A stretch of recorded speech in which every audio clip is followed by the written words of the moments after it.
Oke, nah saya sudah menjelaskan terkait dengan field dan metode. Nah, berikutnya saya akan menjelaskan keyword yang penting kita kenal, yaitu keyword this. Nah, walaupun this ini sifatnya optional, pilihan boleh digunakan atau tidak, namun this ini dapat menghilangkan ambigu karena this ini digunakan untuk merujuk pada objek ini, objek yang sekarang sedang aktif. Nah, this dapat digunakan pada variabel dan metode. Juga, this dapat digunakan untuk memanggil konstruktor yang lain. Nah, kita lihat di sini contohnya, ya, penggunaan this pada variabel. Nah, andaikan ya metode mutator yang set radiusnya tadi sebelumnya R. Nah, sekarang kita ubah menjadi radius. Nah, maknanya apa? Nilai radius kita simpan pada radius. Nah, hal ini ambigu ya, karena memang namanya sama. Nah, jadi supaya ambigu tadi bisa hilang, maka kita tambahkan this. Nah, this-nya di mana kita tambahkan? Di sini. Ya, jadi this.radius itu maknanya radius kepunyaan si objek sekarang. Yang ini dia. Nah, yang ini adalah this kepunyaan objek sekarang. Sedangkan radius yang ini, ya, ini adalah radius yang berasal dari parameter. Jadi yang ini adalah yang berasal dari parameter. Jadi untuk membedakan mana yang dari parameter dan mana yang kepunyaan si objek. Nah, yang ini adalah contoh this pada metode konstruktor, di mana di sini penggunaannya this digunakan untuk memanggil metode konstruktor yang lain yang ini. Jadi this di sini tidak ada tanda titik ya, jadi langsung this dalam kurung parameternya apa yang ingin dikirimkan. Nah, this yang digunakan pada metode, contohnya seperti ini. Ya, this yang digunakan untuk memanggil metode lain selain metode konstruktor itu juga akan menggunakan tanda titik. Nah, contohnya di sini ada metode A, kemudian metode yang lain. Nah, di dalam metode yang lainnya ini dia memanggil metode A, caranya this dot method A. Nah, sesudah kelas kita buat, maka kita bisa menciptakan objek atau namanya instantiating object. Nah, bagaimana cara untuk menciptakan objek di dalam suatu kode program? Kita akan menggunakan kata kunci new. Nah, dari kelas circle yang ini, jadi namanya kelas circle, maka objek yang kita ciptakan adalah objek dari kelas circle. Caranya seperti ini. Nah, ini nama kelasnya ya, circle. Kemudian berikan nama untuk objeknya. Di sini adalah namanya C1. Berarti maknanya dia adalah variabel dari kelas circle. Kemudian sama dengan new, ya ini kata kunci untuk mencipta objek. Kemudian circle dalam kurung, tutup kurung seperti ini. Nah, circle yang ini sebetulnya maknanya proses pemanggilan metode konstruktor. Karena memang metode konstruktor digunakan untuk memanggil atau menciptakan suatu objek yang baru. Nah, jadi maknanya pada perintah ini, ya, kita ingin menciptakan objek C1, di mana C1 ini adalah berasal dari kelas circle. Saat kita menciptakan, kita memanggil metode konstruktornya circle. Nah, bagaimana dengan objek dengan properti yang sama? Nah, objek dengan properti yang sama, ya, nilai atributnya juga sama. Namun sebetulnya objek-objek tersebut tidaklah sama atau tidak equal sebetulnya.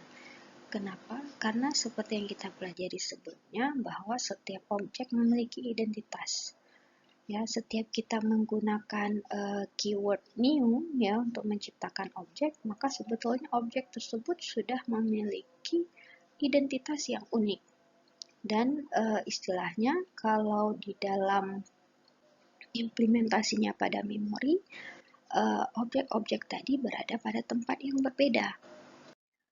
Berikut ini kita akan melihat apa sebetulnya yang dimaksud dengan objek yang memiliki properti atau nilai yang sama. Nah, andaikan misal kita menciptakan dua objek, ada C1 dengan C2, di mana dua-duanya ini merupakan objek dari kelas circle. Nah, keduanya ini sewaktu kita ciptakan, nilai radius dan color-nya ini sebetulnya sama, ya. Namun, walaupun nilainya sama, kita tidak bisa melakukan yang seperti ini. Apakah C1 sama dengan C2? Ya, jadi proses sama dengan di sini kita ingin bertanya apakah objek C1 itu sama dengan C2.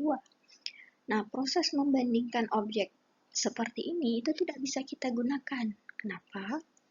Karena saat kita membandingkan C1 sama dengan C2 seperti ini, yang diuji bukan objeknya, tapi nilai yang disimpan di dalam C1 dan C2. Nah, nilai yang disimpan di dalam C1 dan C2 ini adalah alamat yang akan menunjuk ke objek itu sendiri. Anggaplah sesudah kita run programnya, C1 alamatnya yang ini dan C2 alamatnya yang ini. Maka sebetulnya kalau kita gunakan tanda sama dengan nilainya jelas tidak sama. Dan itu tidak akan pernah sama. Nah, mungkin sebelumnya saya ingin tekankan kembali ya terkait dengan penggunaan memori. Nah, penggunaan memori dalam konsep object oriented ini ada yang kita sebut dia sebagai stack memory dan ada yang kita sebut sebagai heap memory. Nah, stack memory ini digunakan untuk menyimpan variabel lokal, variabel bertipe data primitif ya, ingat kembali tipe data primitif ada 8 pada bahasa Java. Kemudian stack memory juga digunakan untuk menyimpan ya lokasi, rujukan lokasi. Jadi seperti alamat yang menunjuk pada heap memorinya itu di mana. Nah, sedangkan heap memory itu sendiri digunakan untuk menyimpan objek. Nah, kalau kita gambarkan di dalam bentuk gambaran seperti ini ya. Nah, di sini ada ini yang kita sebut dia stack memory ya, X sama dengan 1. Jadi di sini X nilainya 1, Y nilainya 2. Nah, sedangkan pada code ini Buba dan Twitch ini adalah objek. Nah, jadi variabel Buba dan Twitch itu bukan menyimpan nilai daripada objeknya, namun yang disimpan adalah alamat. Mana alamatnya? Alamat di mana dia menyimpan data objeknya. Nah, misalnya ini @15db dan seterusnya, maka alamatnya itu bermakna tempat dia menyimpan data pada heap memorinya itu di mana. Nah, sedangkan isi dari objeknya itu sendiri ada di dalam heap memory. Ya, jadi bentuknya seperti ini. Nah, sehingga kalaupun kita bandingkan apakah Buba dengan Twitch ini bernilai sama, jelas beda. Karena alamatnya, ya, data yang tersimpan di sini itu jelas berbeda. Tidak mungkin sama. Nah, namun kalau kita tambahkan code seperti ini, Buba sama dengan Twitch. Maknanya apa? Twitch ini ya, alamat Twitch sekarang kita simpan di Buba. Nah, jadi awalnya kan Buba ada data sendiri. Nah, di sini datanya. Kemudian Buba sama dengan Twitch. Maknanya objek Twitch itu sekarang kita simpan di Buba. Makna objek kita simpan, maknanya nilai lokasinya sekarang sudah berubah. Sehingga Buba sudah menunjuk sama dengan apa yang ditunjuk oleh Twitch.